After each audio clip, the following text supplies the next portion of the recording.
Hey, everybody. Welcome, welcome, welcome. I'm so excited about today's podcast. So, my name is Larvetta Lawson. I am the founder of the L3 Agency, and I want to welcome you all to Crisis Currency Roundtable. This is season 2, episode 4.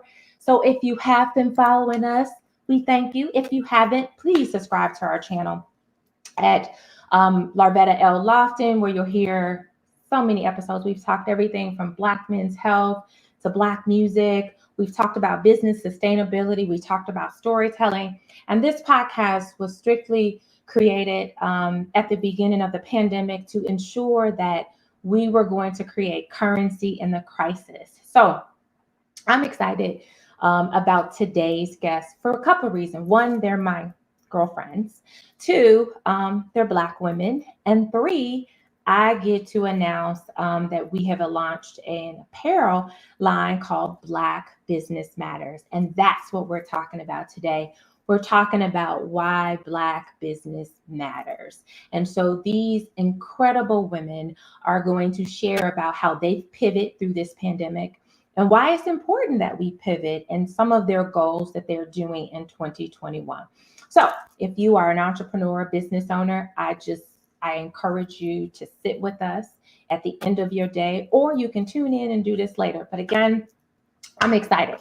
So I'm going to bring up the very first guest, and this is a roundtable, so we get to talk and we get to share. So please know that this is a place for us to be able to lean in and learn from other entrepreneurs who've been at this, for 10 years, maybe 5 years or what have you, but really have had some experience in the space and have pivoted in their own right in what they're doing. So let me introduce my girl, Pam Willis, who is the founder of Asili Products. I am going to bring her. Hey, Pam. Hey. How you doing? It's so good to see you. It's so good. And I love this head wrap. That's pretty. Thank you. Hey, listen, don't think I do my hair. You like, wait a minute, I do my hair. I know, because the picture I sent, I had a wrap on and I had every intention on taking these twist downs, but you know how it is. But for Black women, we can switch up and we can do some, like today, y'all see me like this. On Monday, you're going to see me with braids. That's just what Black women do, right? So, and Exactly. it's Black, so we can do that. Right. So, I am so excited to have you here for the first time on Roundtable. So I know. I'm so excited. We have featured you. We feature you as what brings me joy, right? Exactly. That's what I was gonna say. I've been featured, but now I'm live and in person, y'all. So. Because you're one of my favorite products, one of my favorites. So just for the record, I'm one of her VIP customers. That's right. We go way back too. We go way back. Yeah. So let me bring one of my other amazing girlfriends to the table. I feel like this is like a girlfriend's round table, but it's okay. We're going to take it. She is Cleandria Hayden of Inc. Digital Agency. Hi, Clea. Hello. I'm so excited about this conversation. Ooh. I know. We get to talk as girlfriends, as business owners and girlfriends, right? This is what we get to do. We do this quite frequently, right? Exactly. The business owner, girlfriend, hangout time. Like that, to me, there's nothing more beautiful than women who can come together and talk about money and empowerment and business and success. I'm here for it. Let's go. Yes. We're talking about Black business matters all day today. So next is my sister. I'm telling y'all, this is like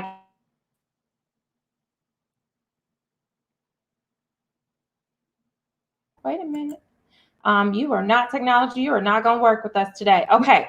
I did not mean to do that. Hold on one second. I'm going to add Shamil to the round table. Hello, Shamil. Hi, ladies. Hello, Laura. That is a pleasure to be here. Hello. How you doing? It's so good to see you. You're another one of my girlfriends at the table. So I'm just appreciative of having all of you all here because we've all worked in the advertising marketing space for several years. right? Absolutely. We got yes. like 20 years. Yes. So this might be 20, 40, 60, like it's like 60 years of experience on this 20, 40. No, it's like 80 years of experience. Yeah, exactly. That's a long time to be busy in the industry, right? Yes. I know, Shamil. I mean, it's crazy. And and we look like we about 12, right? That's right. So that's the truth. So Y'all have to tell me tell them my age.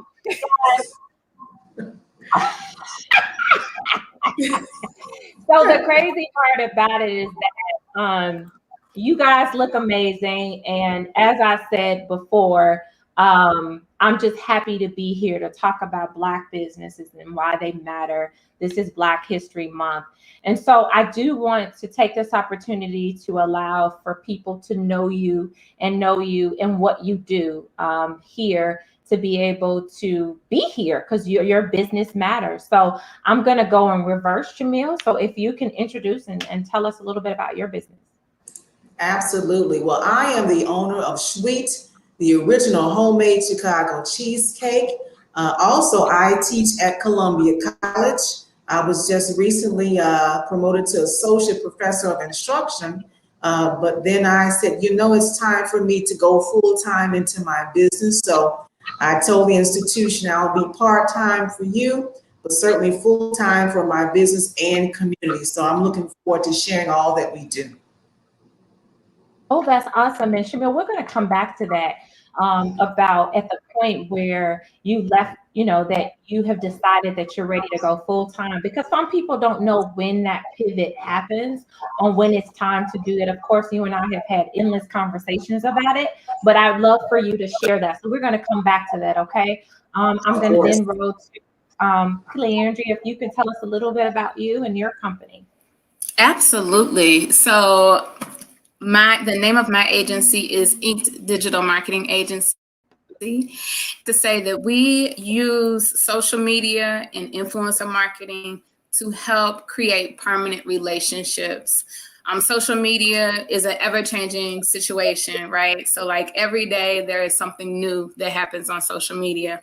But at the end of the day, if I can help my clients create communities and tribes that will follow them and push them and move forward with them, regardless of what platform they're on, we are doing what we're supposed to do. We have been blessed to be able to work with some amazing clients. Cream of Nature is a client. Super Bowl Gospel Celebration is a client. We just landed a deal with Flawless Beauty, so I'm super excited about that. The list is plentiful because I am connected to God and He has worked that whole thing all the way out. But we've been in business for almost 6 years. And before I started the agency, I freelanced, worked corporate. I worked corporate for about 7 years. That's where I got the foundation of digital marketing and all of the fun stuff that we do now. And then freelanced for a few years and then decided to start the agency. So it has been a beautiful and very interesting journey. Yes. Yes. And thank you, Cleve, for sharing with the world, because we know that we must all be on social, right? Got to be somewhere along the lines in some capacity. I need you to be on social, okay? Yes. Pam, if you can introduce everyone to who you are and in your business. Hey, everyone. I'm Pamela Willis, and I am the founder, chief mixologist of Asili Body Products. I curated an all-natural line of bath and body products out of my home consecutively while still working corporate America. So I understand the struggle and love to hear, talk more about that. But I started really out of a need for myself, because I found that commercial products that were in the stores just weren't fulfilling my needs.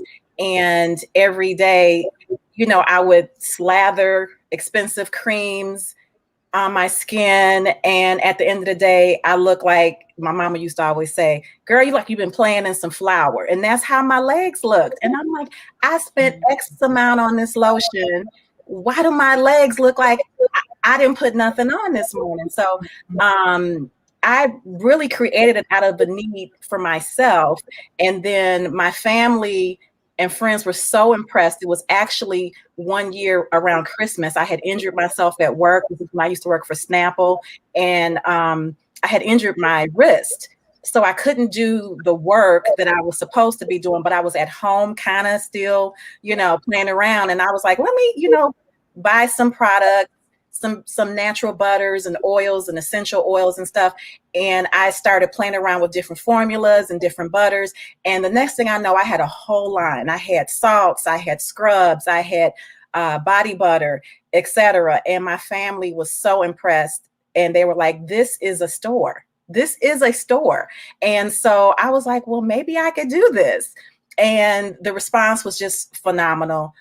So once again, it's my top product is our body butter, and Larvetta has been so supportive from day one. That's my day one. And she calls it her creamy crack. She coined the phrase creamy crack. You thought I forgot about that, didn't you? So she calls it It really is. It really is, you guys. I have clients that are like Larvetta, just loyal, and we'll talk about this, I'm sure, later. That's what keeps me going, honestly. But highly fragranced. Your skin stays. I mean, Larvetta could attest to this. Your skin stays moist all day.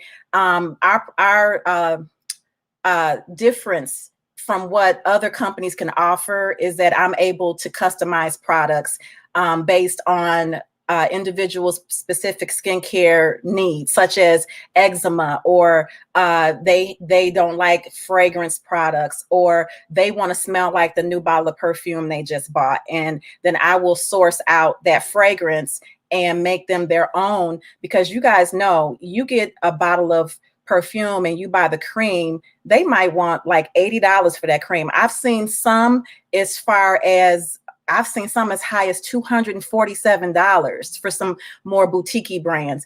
And it's a fraction of the cost and much, much better ingredients. So that's my deal. But I've been doing this since 2000, and my new tagline, I'm on Clubhouse now, trying to stay up with this social media. And my new tagline for 2021 is keeping my clients ash-free since 2000. Oh my God, aging myself. 2000. I mean, so say this. I made 20 years last year. So literally, just 20 years that I had to think about. I was like, was it? Because I remember when you launched it, and I was just trying to figure out, has it been 10 years so it's been 20 years that you've been able to sustain yourself. And let me say this, for a beauty product, I absolutely love all the products. I love pink sugar. I love green tea. I love almonds. So I'm a real customer. I'm not just making this up because she's my customer, but I am a real customer. And so I am a real customer to all of them. That's the part of the reason why I'm bringing this up, is that's what we need, is this collective effort. And so they're not here. I mean, they have a business, but the more I support you, the more we can do. And so that's the most important, is how can we talk about this? So I want to talk about Jeff Bezos, right? As you all know, our buddy, is the Forbes he's on a billionaire list. And as you all know, he's stepping down at the end of the year as the founder. And so one of the things that I wanted to ask you both is that we know who he is. We know who number 2 is, Elon Musk. Do you all know who number 3 is? Oh, yes, we know who number 3 is. The Frenchman. The Frenchman, Arnaud. Oh. Yes. Are you talking about, so he's on the Black Forbes list. Number 3 on the Forbes list is who? I was going to say Gates. Gates.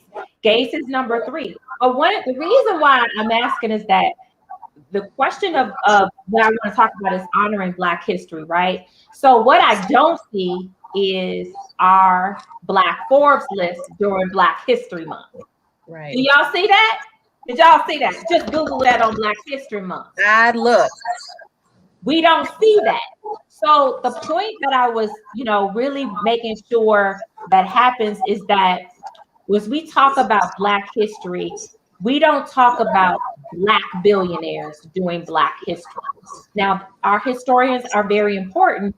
So one of the things I wanted to ask one of you all, if you all could name, and Shamil already named one or two of anybody that's been on the Black millionaires list. If you can name one, and who do you identify the most with? Well, I'll start. I would definitely say Robert F. Smith, hands down.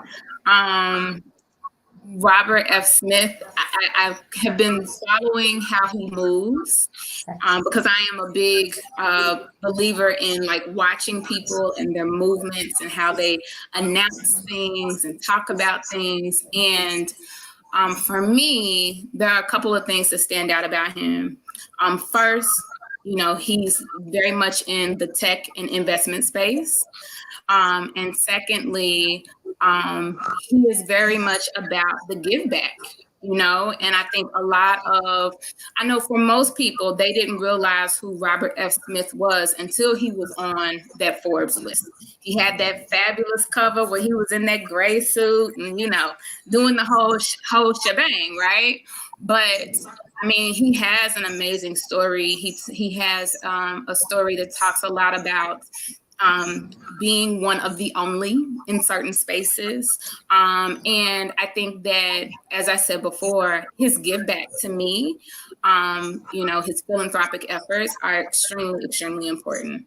And then to your point, Larvetta, just in terms of not necessarily talking about Black millionaires and billionaires during Black History Month, I think that this is a perfect time for us to start to change the narrative and for us to start to talk about Black people making history right now, because there's a lot of us that are doing that.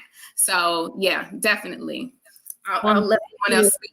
No, please. I think that that's important, which is why I wanted to bring that up. And as I was promoting this, I promoted this as literally these folks here from entrepreneurs who are making the Forbes list. I believe that all of you all are capable of making a Forbes list, and we have to start to speak that. We are just saying we're doing business and we're doing this, but we're not speaking that we too will be on that Forbes list. And so that's why I brought that to attention, because when I saw Black history, I don't see Black history with Forbes list. So anybody else want to say if someone that's on the Black Forbes list and who they would identify with? Who do they identify with? I'll identify Oprah Winfrey. I admire her, always have, for her vision and her tenacity, but for her grace. Mm-hmm. I mean, you could just stay on those 3 points. Mm-hmm. You can talk all the day about her umbrella, her empire, but her vision, her tenacity, and her grace, because that can carry you a long, long way. Even before someone buys that product, if they're in alignment with that vision that you have, short and long term, if you have that staying power, that very unique wherewithal, because you're grounded in your mission, you're mission driven. But if you can manage adversity with grace, I mean, that says a lot. Mm-hmm, mm-hmm. Yeah, that right there speaks. And I mean, Oprah Winfrey for sure. I love that you use the word grace, because we don't even extend grace within ourselves, right? We are so hard on ourselves, yes, Black people and as Black business owners. Pam, you want to add, who do you identify the most on the Black Forbes list? Well, first of all, when you sent this, when we were talking about this, and I was pondering this with my husband, and I do agree with both of you young ladies. Great examples or people that are on the list, and I'm thinking to add to Oprah, we all know about the Michael Jordan and the Jay-Z's and obviously Oprah. And how about us? Like, honestly, when I was talking with my husband about this, he was like, why not you? And I'm like, yeah, why not me? I mean, I think we second guess ourselves so very much. I mean, I was just on the call today, or I got invited to a call today, and I didn't have my elevator pitch tight, you know. And the reason why, you know, it was one thing I didn't say that I should have said. And I told my husband, I said, I didn't know she was going to call me up. And he's like, why not you? So why not us? You know, but as far, right. But as far as the ones that we know that are already on there, since you mentioned Oprah, I would definitely say I identify more with Oprah. But I do like some of the qualities about obviously Michael. They all have great qualities, and we could say what we want about certain decisions they've made or what have you. But I think they all have done a great job with philanthropy and outreach. One thing I do admire about, I would say, Jay-Z is his hustle, is his grind. You know what I'm saying? From where he came from, same as Oprah, you know, the adversity, I'm sure, and I'm sure it was a struggle for him, but look where he is now. And so I do admire that hustle and that grind. And I think that we have to, as business owners, be able to pivot, as Larvetta said, and we have to be able to think on our feet and think outside the box and just hustle and grind, you know, for ourselves, you know. So that's all I had to add. I'm muted. The thing that I had to recognize is that when I was doing research and I noticed this, there's a lot of, on these Forbes lists, there's a lot of men. There's a lot of men, you know, not that I don't think that that's not important, but we don't have, you know, and maybe we starting it today. We got the Black women's Forbes list right here. How about that? How about that? Okay. So we just started it today during Black History Month. Okay. So recognizing that to be true. And so as I was understanding that Black business matters and why this subject is important, the one thing I wanted to bring to you all's attention that I think is interesting, Bernard Arnault and family is one of the billionaires. Okay. What I saw interesting was that his name, most people don't know. And he's okay with that because he's got like 70 brands, the Louis Vuitton brand, European, like he's not meant to be popular. So we're going to talk a little bit about that. He's not interested in being popular. His family has that much money. They don't need to be able to be on no reality show. They don't need to be on anything. But when you see, he has more than 70 brands, 70. And so as we look at, you know, for many of us, it's always like, well, you know, I've got this going on. I've got this going on. And all of that is great. So how do we pivot to have a brand run on its own? Not us running it, but allowing the brand to run on its own. And so the question that I asked for both of you all, for all of you all, is it important to be popular? Right? Or is it, popular? Is it important to be popular? Or is it important to make an impact? Because is it important to be popular, or is it important to be impactful? Yeah, or make an impact. Yes. You know, if I could answer that, when we think of the word or hear the word popular, we think of it as meaning everyone knows about you, you well know. But I'd like to think that there's some other elements that go into that. It could mean that you're liked. Mm-hmm. It could mean that you're simply respected. Mm-hmm. You know, and I think that some of those definitions or defining words, they carry more weight because you could be very well respected and maybe not even be liked for whatever reason. Absolutely. You know, but I would like to be respected for what I do, admired for what I do. And if that means that I'm popular because I carry a quality product, because it's consistent in the output, because I'm consistent in the value of my relationships, you know, I'm consistent with that, and I even have relationships with my customers. And if that's what makes me popular, then I'm willing to rest my brand on that laurel. Nice. Yeah. Yep. And I think that's important, Shamil, that we understand that popularity, because as we move and things shift, popularity is on social, right? But that respect, that relationship is so important, because that's how a Pam has me as for 20 years. So there's some sustainability. So you have people that are constantly buying from you because of that constant relationship. Anybody else want to answer that question? For sure. Definitely got to jump in on this one. So there are a couple of things that I think about when you ask that question. The first, in my opinion,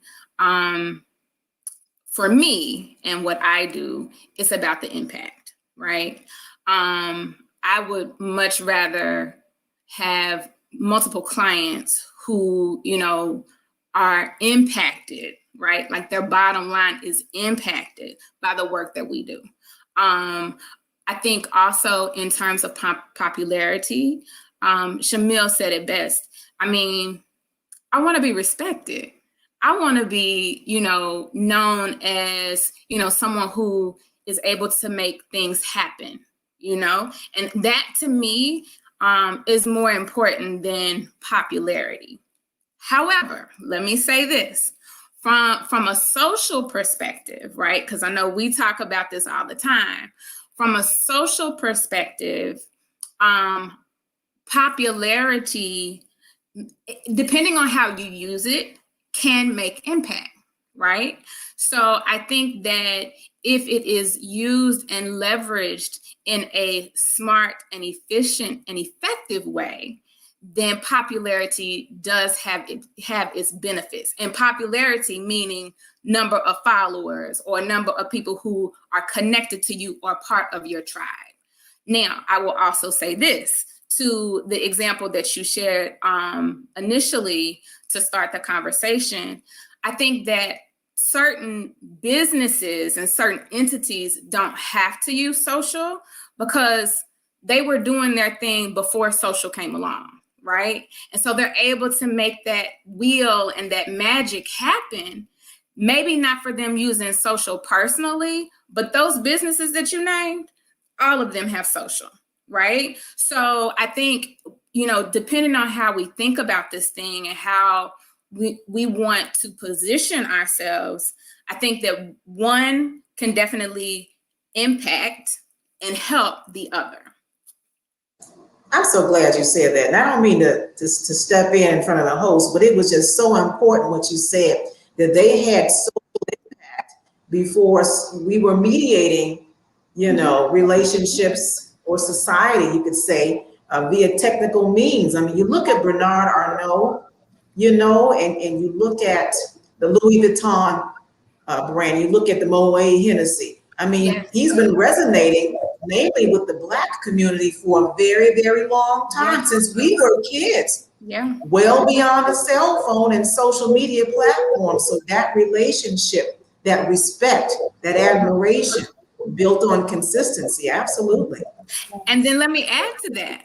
The reason that, those types of brands resonate with our community is because of word of mouth marketing, because somebody was in a hip hop video talking about it, and we connected in that capacity. And word of mouth marketing and social media do just like this. Yeah, they do.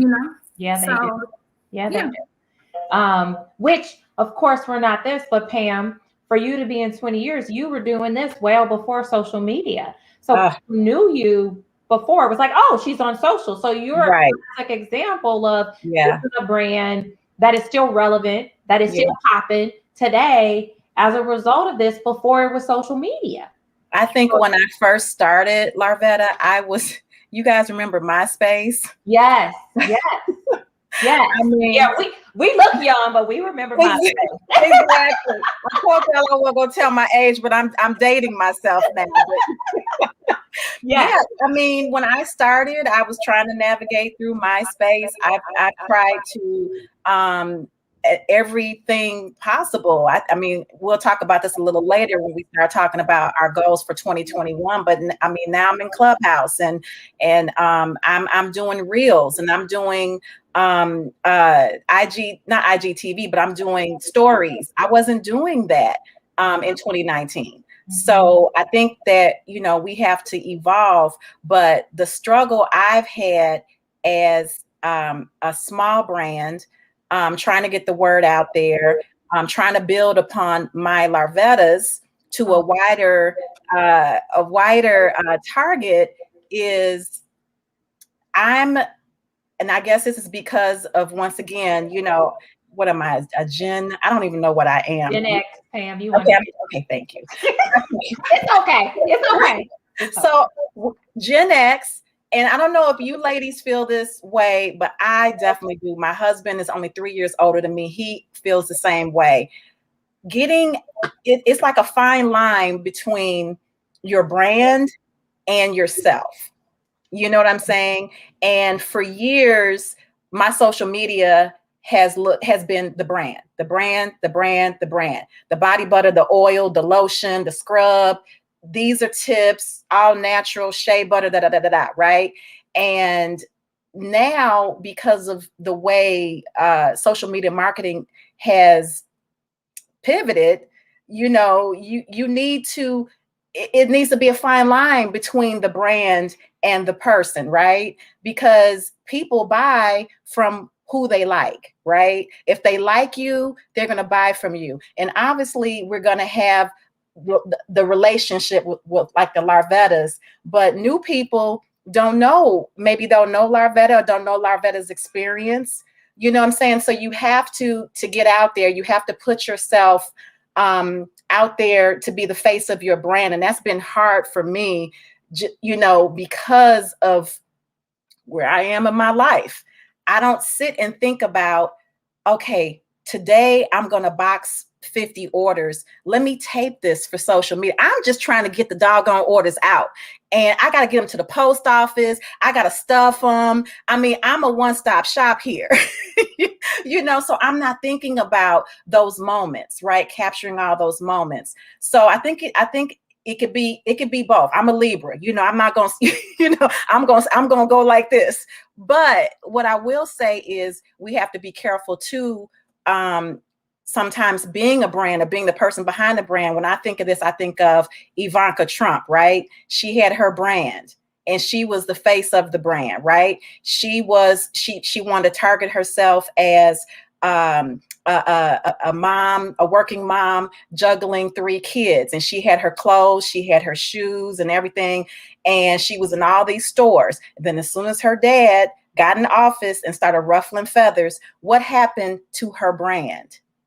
Exactly. So there's a fine line, right? Because now people don't like dad. People don't like you because you're associated with dad, and her line is no more, you know? So I feel like it's got to be a fine line between the person and the brand.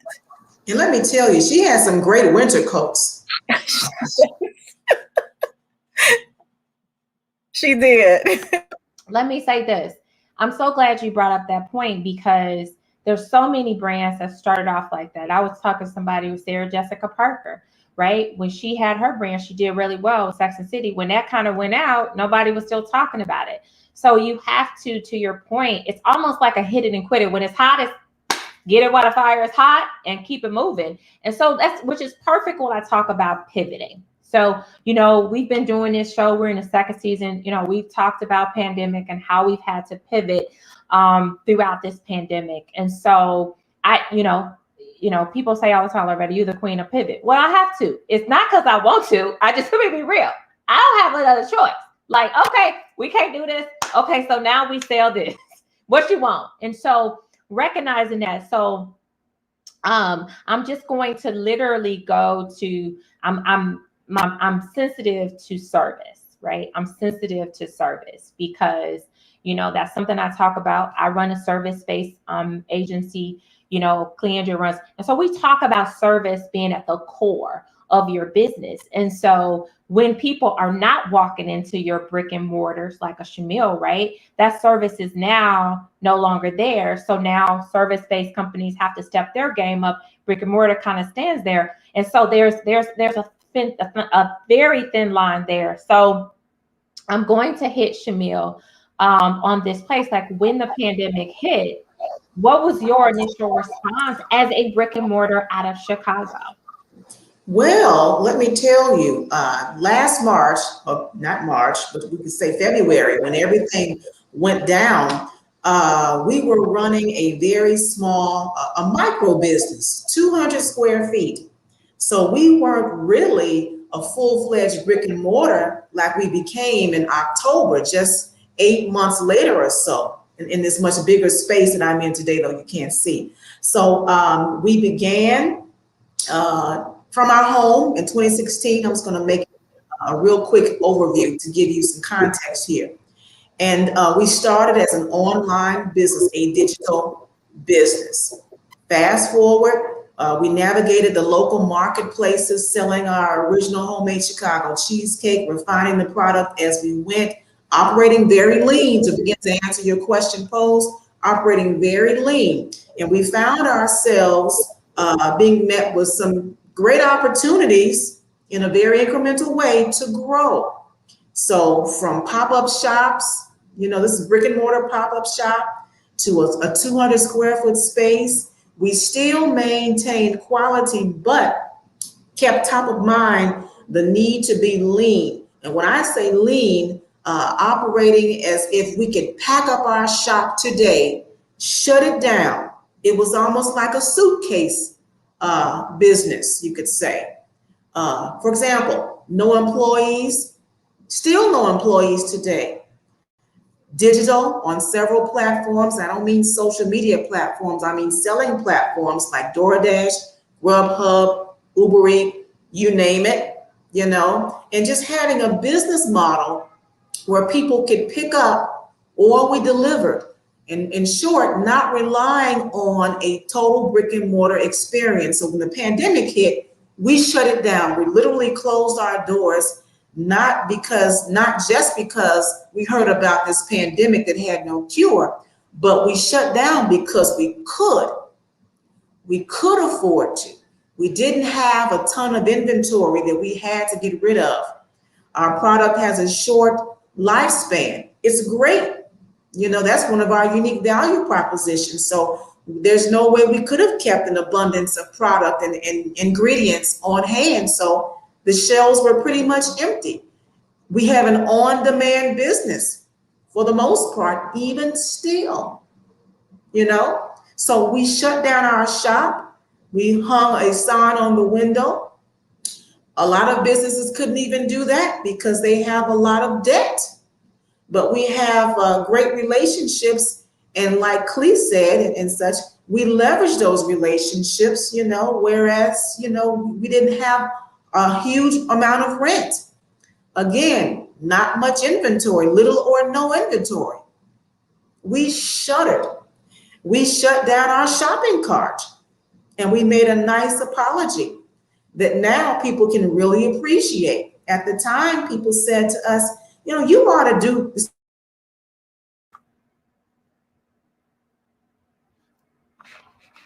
Uh-oh. Did we freeze? Uh-oh. Did we freeze? Uh-oh. Shamil. Hello? Okay, so she froze. Okay, so we just gonna have we gotta, you know, this is called technology, right? You gotta learn how to pivot. So we've got a small glitch. So I'm just gonna run it over here. Cleandria, when the pandemic, and she'll cycle back through. Okay, so you know what? So let me say this. This is like a moment in TV, like when they're like, "Oh, we gotta go back. Okay, we're gonna go over here." So long story short, we were able to pivot after shutting down because we could, because we kept things lean and we were anticipatory. We weren't just managing risk, we anticipated risk. We knew that as a Black business, we were already operating as if we were in a pandemic because the nature of where we operate is pandemic. Yeah. It was nothing new. That's good. And so, Shamil, the one thing that I do want to add is that you communicated to your shopping cart people. And that's important as an online business, you know, in communicating to your customers that this is what's happening. So you took that brick and mortar, which would be that brick and mortar customer service, and created a user experience to let your customers know what's going on real time. And that's a great, you know, that's someone, you know, having known you in the space of PR and marketing, that's who you are, you know. And so having those kinds of skills were critical in a pandemic. Absolutely. You have to maintain that relationship because there's a particular expectation that's been established. And with the shutdown, I mean, that just heightened people's want for the product. They appreciated us even being there to communicate it and just popping in periodically to say, we're still here. We hope to be able to serve you again soon. So they appreciated that. And as soon as we came back into business, they were there. The orders just started to populate in those portals again. So I do call this the pandemic effect, that there are some things that created a pandemic effect. And we're going to see that, I think, as we, you know, 5 years from now, we're going to see that. And you're going to see how people use the pandemic and they were able to build, you know, very profitable businesses. That's what happened in the financial crisis. Clea, I'm going to go to you around, you know, as a digital agency, right? That's everybody's digital. Quickly, how did your clients quickly pivot? Like, how did they quickly pivot based on this? So I would say my clients quickly pivoted by leveraging, it was a couple of different things, right? So for the clients who utilize e-commerce, you know, as a main channel of distribution, they didn't really have a lot of, you know, issues, right? But what we did see is for some of the clients who have or use retail, so, you know, like stores or beauty supply stores and things like that, that may have been shut down, there was a little bit of a, you know, kind of, you know, okay, what we gonna do? How's this gonna work type of feeling to it, right? But from a communications perspective, because that's, you know, what my agency focuses on, from a communications perspective, we had to change how we were talking to our tribes, right? So, you know, a lot of it could be moving away from like sales, go to buy this, go to do this, meet us at an event. That stuff got scratched, right? So we had to pivot how we were talking to our tribes and the types of things that we were sharing with those people, making them feel like, you know, hey, we are a big brand, or, you know, we're this organization and we're doing this, but we're here for you. You know what I'm saying? Because people were going through it, and, you know, and people are still going through it. Like, let's be clear. But at the beginning of this, for us as an agency and as what we were providing our clients, a lot of it had to do with shifting how we talked, shifting how we connected with our customers, and, you know, just pivoting from those perspectives.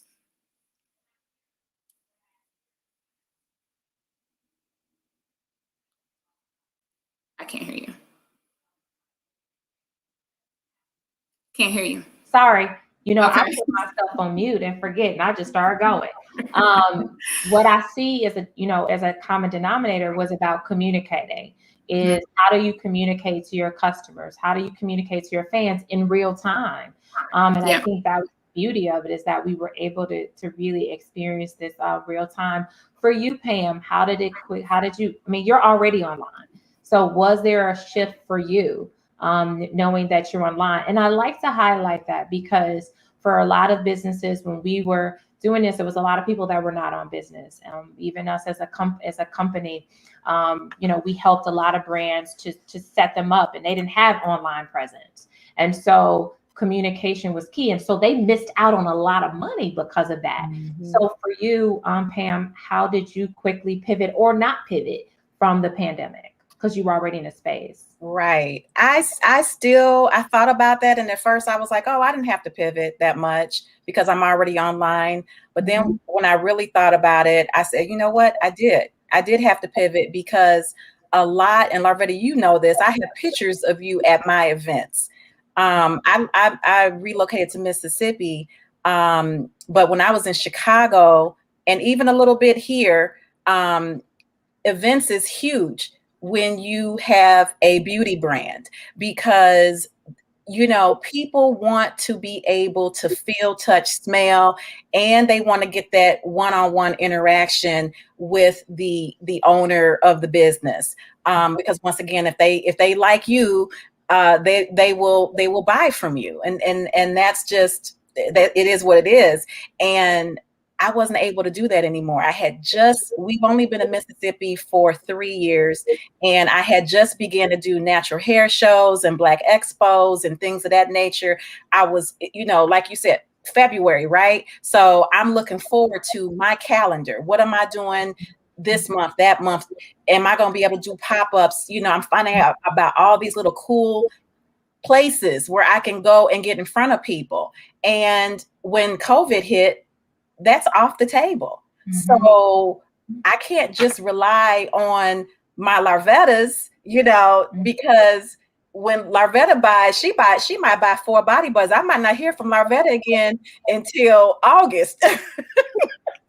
So I got to keep getting in front of new people, right? Mm-hmm. So I did have to pivot. I had to be more aggressive with my social media. And you guys already know I'm shy. So I didn't want to get in front of everybody the way, TikTok and all this other stuff, kind of has you. So I started doing was I did more stories. I bumped up my post. I did promoted posts and things of that nature. I started, we all got the best cameras, right? We got iPhones. So I started taking some of the best pictures and really doing more, how many times can you see a body butter, right? So I started coming up with these different themes. If it's green tea body butter, okay, let me stage it. Let me get my, my tea bag and my coffee mug and my, let me create some captivating photos, right? And so I started doing that kind of stuff where I wasn't doing it before. I did some partnerships. My sister-in-law, she owns a clothing brand, and she's a stylist, and she and I partnered, and she gave away one of her athleisure sets, and my body butter was a part of that. I was able to gain a lot of followers and actual convert them into clients from that. I did giveaways, once again, pivoting. A lot of nurses. I actually got this idea from David Yurman. David Yurman did something like where they granted everybody's wish. Well, not everyone. I'm sorry. You tell them your wish and they'll pull, and I was like, what could I do to give back to first responders and give back to people that are out in front that don't have the luxury like we do, right? To try to work from home and not be in harm's way every day. What about the nurses and the doctors and the EMTs and the people at the grocery store and the postal service? So I did a giveaway. And it was like, because everyone's washing their hands, right? Everybody's washing their hands. Well, your hands are dry. So I was like, what if I gave away hand creams to the top X amount of people that reply to this post? So those things coupled with, I think when the pandemic hit, I feel like there was an uptick in buying Black, because when COVID hit, then you have all the Black Lives Matter. We got hit with event after event after event of police brutality. One after the other, right? And so we had our Blackout Day, and everyone was purchasing from Black-owned businesses. So I just feel like ever since the pandemic hit, business has actually, been better for me in some ways, so that was how I pivoted. But I will tell you, to that end, there were some frustrations. you know, we've never lived through a pandemic, right? We may have heard our grandparents or our great-grands talk about pandemics. I don't even remember the names of them. They were so old, right? And far removed from our memories. But this is our first time having to deal with that, right? So if we knew, if we knew, well, God, you guys, the last time we had a pandemic, there was no toilet paper, or, you know, there's going to be a short supply of packing supplies. There's going to be a short supply on bottles and shea butter and raw materials. So that was something that was really a challenge for me, was just getting my hands on items that normally I wouldn't have a problem. I'd order something on Monday and I'd have it by Friday.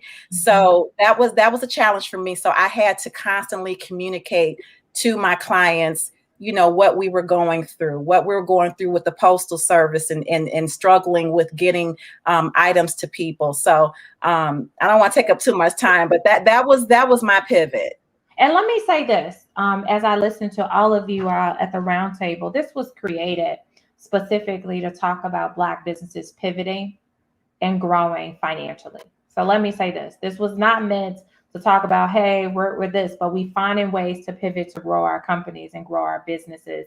And so your story and all of your stories, what I've heard is that, yeah, it allowed you to pivot and it allowed you to grow in it. And so there was growth, and there is for some of us, it was exponential growth, right? Whether that came from financial, whether that came from expansion building, or whether that came from new clients, there was some level of expansion. And so it's important that we highlight that, because we haven't. And that was why, you know, Black Business Matter, for us to be able to build this campaign, because the thing was, for me, I got tired of people asking me what businesses to support. Well, like what? Hey, hold up, Google them, do what I do, and be intentional. And so with Black Matters, you know, in our Shopify store, we wanted to highlight businesses every month that people can support, that people can say, you know what, I know a digital marketing firm. Yep. If you're at that corporate, you know, job and you want to work with this, call them, right? So that it was very diverse. And so, hey, there's a beauty product. Hey, I want this. It's that. You know, hey, I want an amazing cheesecake that can be, you know, shipped to me and delivered to me. Okay, go there. And so it was important. So each month we're going to switch out, but we're going to always keep service, because what we find is that everything is about products, and it's nothing against products. Let me be clear, guys. But what happens is that we have to balance the products with the service. And that's important, because in the pandemic, guess what happened?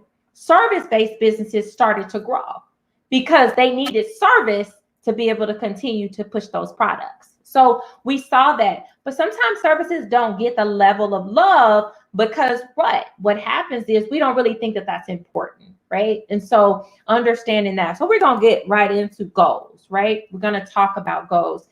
And the other thing that why I want it to become is that when, as a collective, we are the largest employer of Black people, whether that means whatever you're using to supply, whether you're using your kids, whatever, we become that. And as a collective, we have to continuously remind ourselves of that, because we have to hire our own, because as a collective, we're the largest. So we can't think of us as, okay, if I bring this one person, what you have to say is, if I bring this somebody, if each one of us brought two, that's 2, 4, 6. We're now building legacy for somebody else to be able to do whatever they want to do. So we have to get out of the I, like in that space, and look at it from a very collective space, so that we can continue. Because when we see our young people and they say, well, I wanted to do that, I didn't have anything to identify with. Well, here you go.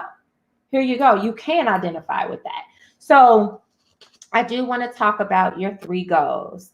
What are some of your 3 goals that you are implementing in 2021? Some of them you may have been doing in 2020, and you want to continue to do that in 2021. One of the things that in our last show, I said 1 goal, and you can say, well, 1 goal, but it could be 3. And I said 3 could be personal. It doesn't have to be professional, because a lot of times we stuck with our professional goals. But I do want to hear about, what are your top 3 goals that you're hoping to see happen for you, for your business in 2021? I have my top two, if I could. Yeah, let's go. And I would say, well, I created this quote, and it goes, "Community is the real currency of a business." Mhm. So to that end, that's beyond the product.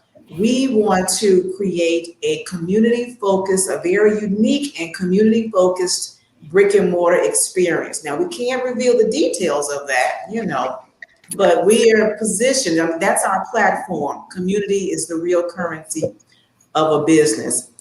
And the other goal that we've set is that we want to continue, this is our continuum, we want to continue to drive customers to the west side of Chicago.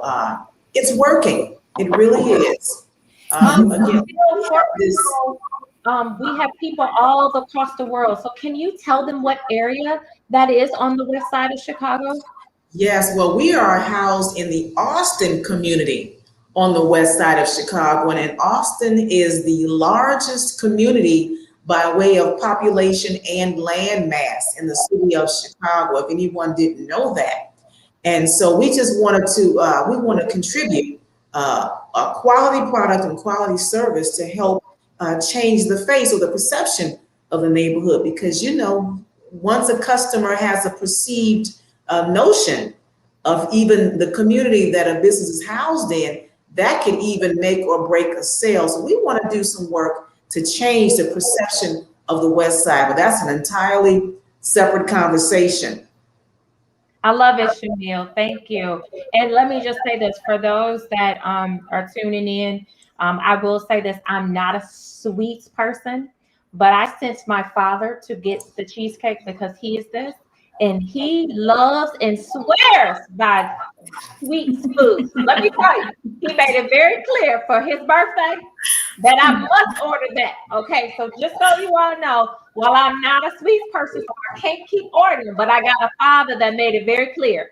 From Father's Day, for my birthday, I want that as part of my thing. I said, and Shamil, and he loves Shamil. So he said, whatever you got to do, you say you got VIP status, you better make sure I got my cheesecake.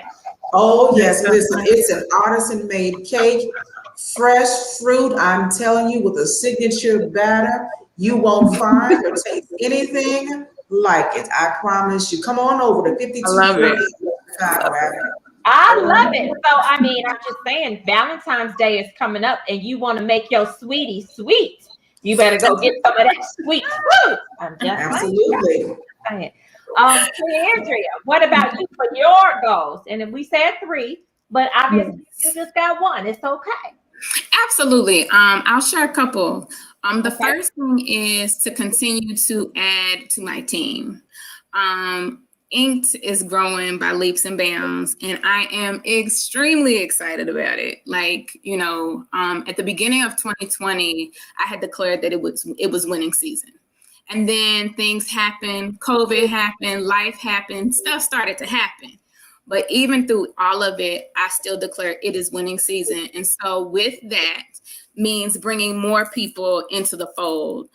So definitely, adding more people to the team, definitely, moving and getting larger business.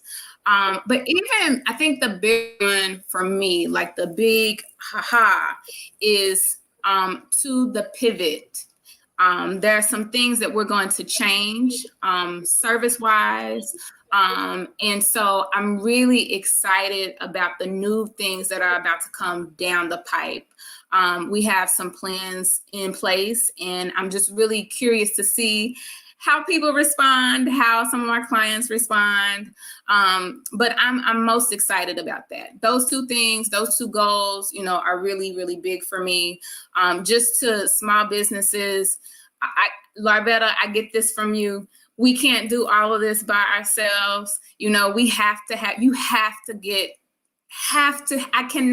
I cannot stress it enough.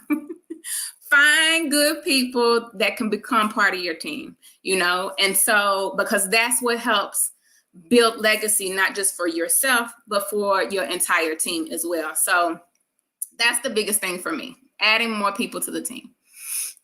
Awesome. Pam, you go for it.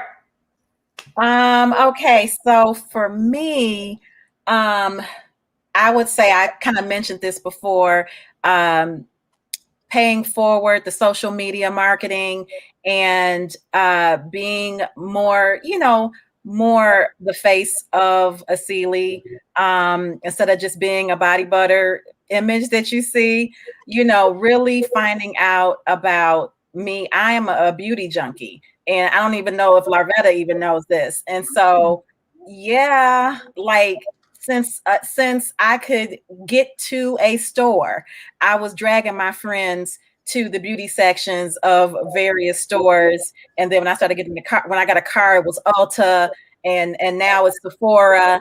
So sharing my knowledge with my consumers, they'll see my love of the industry and all things beauty. And then I just believe that credibility and the personal touch will just shine through. And it won't be like, oh, she's just someone selling body butter. Like, no, she's really passionate about this and she knows a lot. So that's one thing. I've already got TikTok, and I'm doing TikToks, which that's a whole nother thing. And I'm doing Reels videos. So I've already done that. And then the other thing I would have to say, being a small business owner and really a one-stop shop, I don't oftentimes have time for innovation. And that's something that I just hate, because I love coming up with new ideas. I hear things and I'm like, oh, I could do something like this. Now I can add this ingredient, and I can do bath bombs, and I can do, all these different things. But I get so bogged down with the day to day. You know what I'm saying, right? I get bogged down with the day to day, and I'm just pumping out body butters, and I'm pumping out scrubs or whatever. But I would love to get to a point where I'm doing more product innovation, more branding. I have some different ideas about branding, rebranding Asili, packaging. So those are some things that I'll be working on this year. And let me say this, guys, as we tune off, we're a little over an hour, but that's just what Black women do. When we get to talking and we talk about our passions, we just get way excited and forget about the time. And so I just want to say this, because let me say this, my team is like, we got 5 minutes. Oh, you got 2 minutes. So there's somebody in the background keeping up with everything. So I just want to thank you guys for just being on the episode with us and helping us launch this Black Business Matters. Continue to do the work that you all do. And for everyone that's watching, please, please, please support these businesses. Continue to support them, because for some of you all, you've got fans that were on here and raving about you and championing for you and advocating for you. So for that, we say thank you. Thank you for tuning in with us this afternoon. I just want to say, look, and I'm going to put my shirts up. Black Business Matters. Okay? Yes. That's the most important thing. When we come out of here, that's what we want to see. These women will make the Forbes list. I have this recorded, okay? We're gonna go back, okay? We're gonna go back to this. And the difference is we're gonna be toasting somewhere because we're on the Forbes list. That's right. I love it. Pulling that out. And it's going to be called the Black Female Forbes list. Y'all with me? I believe that. All right. I believe that. So we're going to come back for that, because what you all will see is this is what 80 years of experience looks like. We are still passionate. They are still doing amazing things. And one of the things that I just want to say for those, if you haven't tuned in, continue to tune in. We've had so many incredible episodes so that we can continue to do this. One of the things I want to say is this. And we say this: crisis currency roundtable. While we're in a crisis, we are creating currency. And all of you all represent that. I mean, that came on today. You are creating currency through relationships, through community, through all the stuff that you do. So continue that. I love you all. Literally love y'all, for real, for real. And so I just appreciate you all. Thank you all for tuning in with us and staying with us a little over an hour. We appreciate it. We will post this so that people can go back. But you cannot say that you don't know any businesses that are thriving in a pandemic, because you got them all here. So if you want to be featured in our next month, so please go to our website, subscribe, support, right, the whole TikTok, right? Support, and submit your information so that you can be featured. I love everyone for tuning in with us. And here again is where additional podcasts are located. And I don't know when we're going to be back, but we're going to try to be back real soon before the end of the month. I love y'all.